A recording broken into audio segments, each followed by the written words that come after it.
Alright, hi y'all.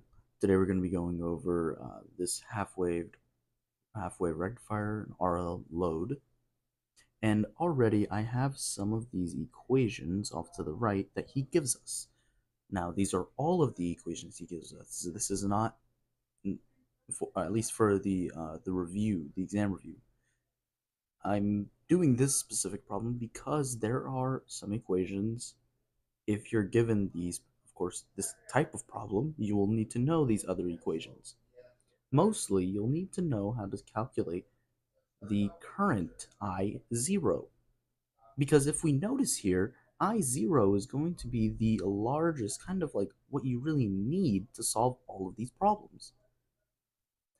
Now, the equation to find I naught, and of course, we can read the problem.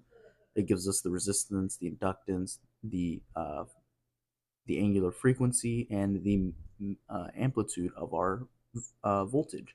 And it's asking to determine an expression for this current in the circuit. So again, we're looking for I0. Now I0 we're going to find is going to be equal to the amplitude, the voltage amplitude, divided by your impedance. What is the impedance? Well, that's going to be R plus J omega L. But now we have to take into account some sine um, angles, right? So we have to do sine of omega t minus theta plus sine theta e to the negative omega t over omega tau. So here we can actually just cancel the omegas, and we don't have to worry about them. So now it's just negative t over tau, and this looks very, very similar to a step response. And there are some unknowns in here. Now we have unknowns that we can use our equations. What do we know? Well, what we know here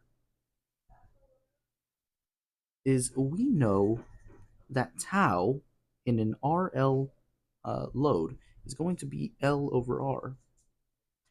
And another thing we technically know is the theta value.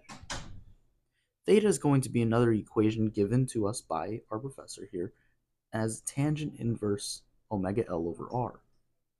So I'm just writing out this equation, omega L over R. And now we can solve for everything in this equation. Because what we know R, we know omega, we know L, and we know V of M. So we can solve for this. One thing we have to be careful of is this equation is only going to be true for a certain amount of time. So this current is going to act as a piecewise function. So I of t is equal to this Vm over R plus j omega L. And all I'm going to do here is I'm going to solve for our values just so we can have them. What is L? Well, L is 0.1. R is 100. So we move it left twice. We get 0.001. Tangent inverse is going to end up being tangent inverse of omega, which I think is 377. We can check again. Times L, 0.1, divided by 100. And what this is going to give you is it's going to give you about 0.361 radians. Now be careful when you use or when you find these angles, you do want to be in radians. Sometimes you can be in degrees, but when you have to do plus pi, a lot of the equations use plus pi, minus pi, plus 2 pi, just like in this top right actually, you see they use 1 over 2 pi, right? You want to be in radians for the most part for this class. All right, anyways, we found our tau value, we found our time constant, and we found our theta value. So now we can plug it into the equation, we can solve and get an answer. So we get Vm, which is 100. So it's 100 divided by R, which is 100, plus J times 2 pi times the frequency, or actually it's just 377, right, because they give us it. 377 times L, which is 0.1.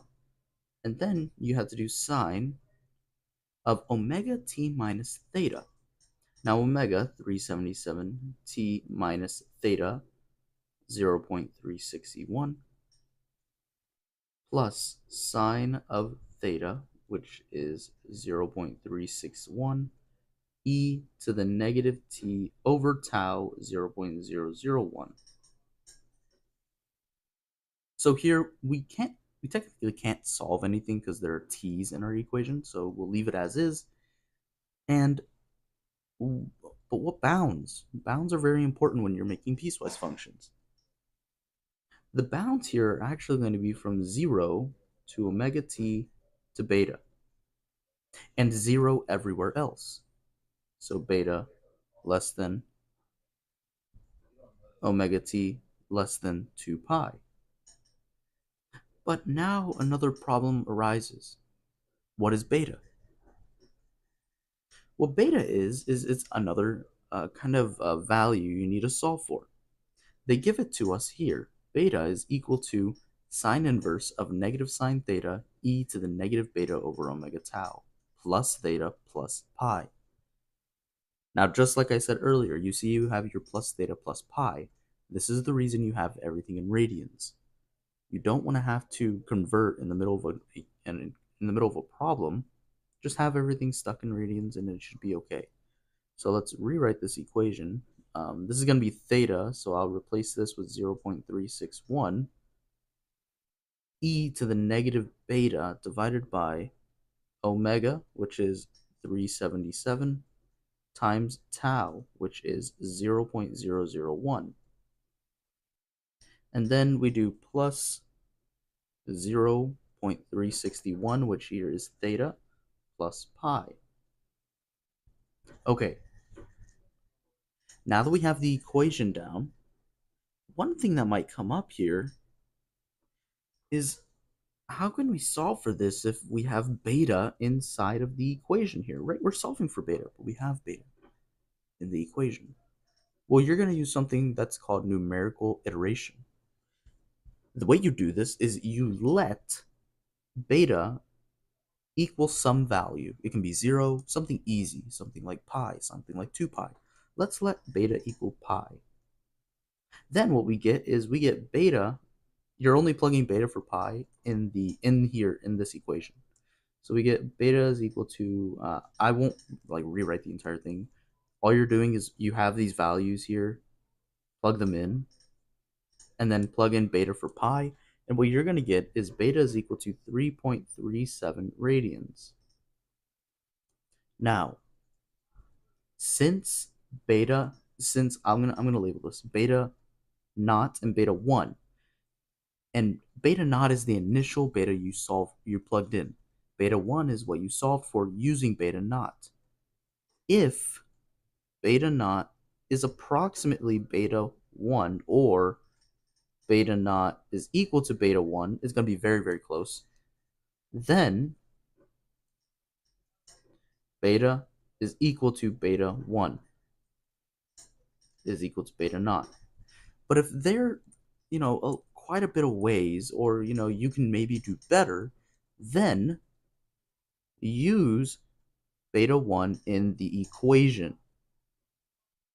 And that's what we're going to do for this part. I don't think 3.14 and 3.37 are as close as they can be. So let's let beta 1 equal 3.37 and solve for beta 2.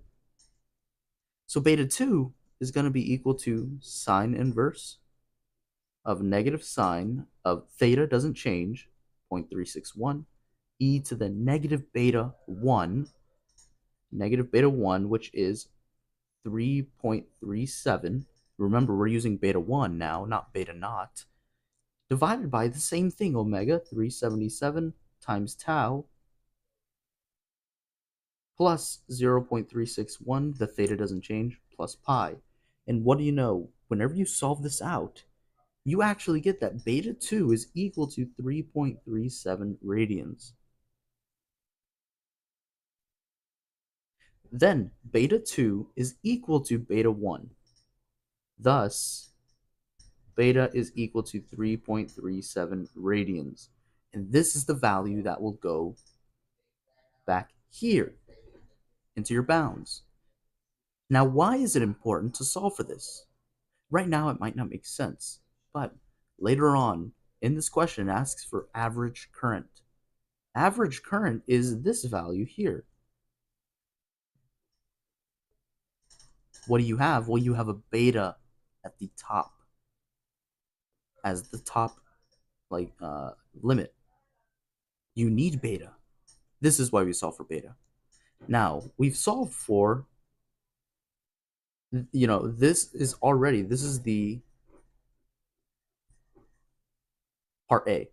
We've solved for the expression for the current in the circuit. Now we need average current, and we can use that equation we found earlier, or that he gave us, I0 is equal to, and remember, average current, this is kind of like the DC current. They called it average, it's going to be DC, it's going to be the same thing. 1 over 2 pi, integral of I0, or I naught, so 1 over 2 pi, integral from 0 to beta, and in our case we're using beta 2, I naught omega t d omega t. Now, why do I use d omega t and omega t? You could use I naught of t dt, but sometimes using I naught omega t is just easier. You don't have to worry about the omega value anymore. And also, the professor does it, so I'm just going to copy it. So now we get 1 over 2 pi, the integral from 0 to beta over 2, or 3.37 radians, remember, always radians, of I naught omega t. I naught omega t is going to be this large value, and you would integrate it. I'm not going to do that. All I'm going to do is plug it in here. I'll copy and paste it so you can see exactly what's going to happen. But something you should notice is this does not have a d omega t, so you bring this all out here, this entire thing. But this has an omega t or d omega t, and this, I guess it doesn't, but it has a t, so you want to keep it there. You can just throw this into your calculator and solve. And what you're going to get is an I naught of about 0.308 amps. And remember, this is DC, so not RMS. That's part B. Now, I am skipping some of the numerical solution doing this integral, because at this point you should have a calculator that can take an integral of a single variable, right? So I'm assuming this is true, and I hope that it is, because if not, what you can do is, and what I've done in previous courses, is don't solve for the value, just solve for the expression.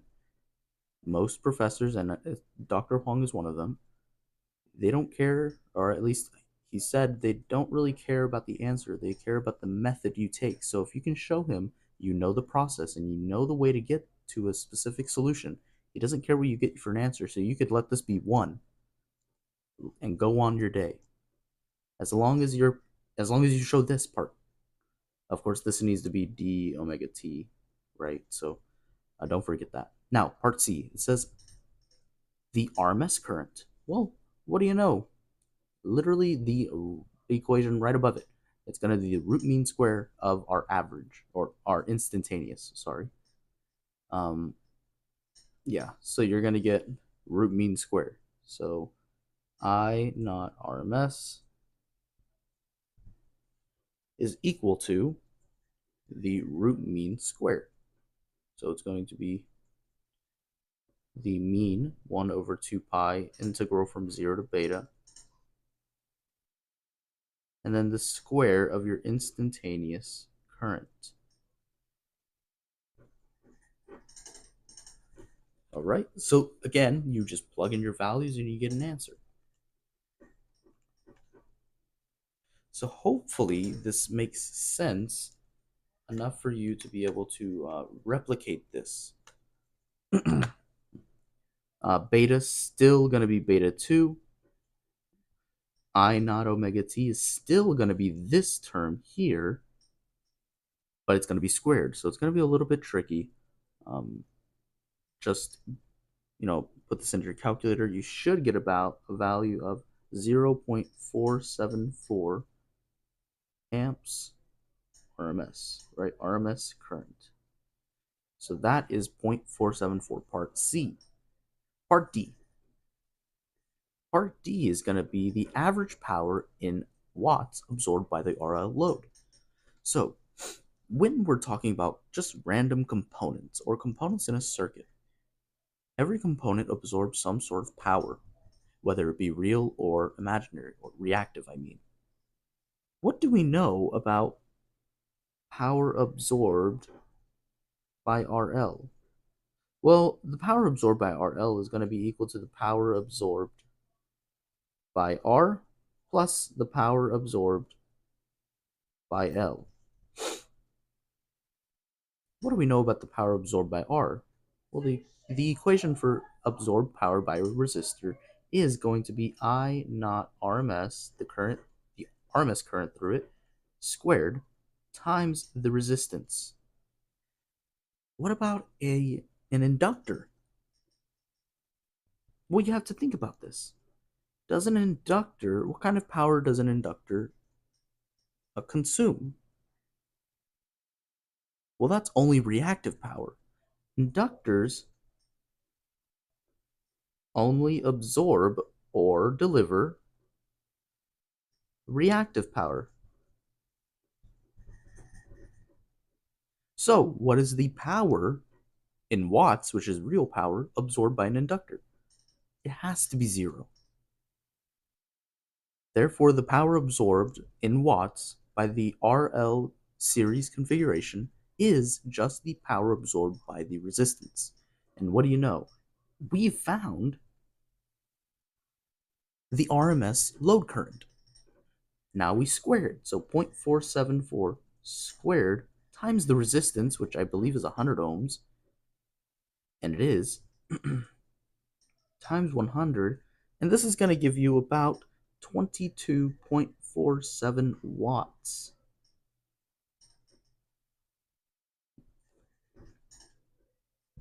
Now, the last part. It's going to ask us, I believe, for the input power factor of the half-wave rectifier with the RL load. Okay, so we're looking for the power factor, the input power factor. Let's see, of the half-wave rectifier. Okay, so power factor. Sorry for scrolling up and down so much, but let's find the equation for power factor. Here, it's going to be the equation. This is almost the exact same equation unless you get into three-phase. But for single phase, this is going to be the same equation here. Power divided by apparent power, where apparent power is the RMS voltage times the source RMS current. So we're going to rewrite that equation here.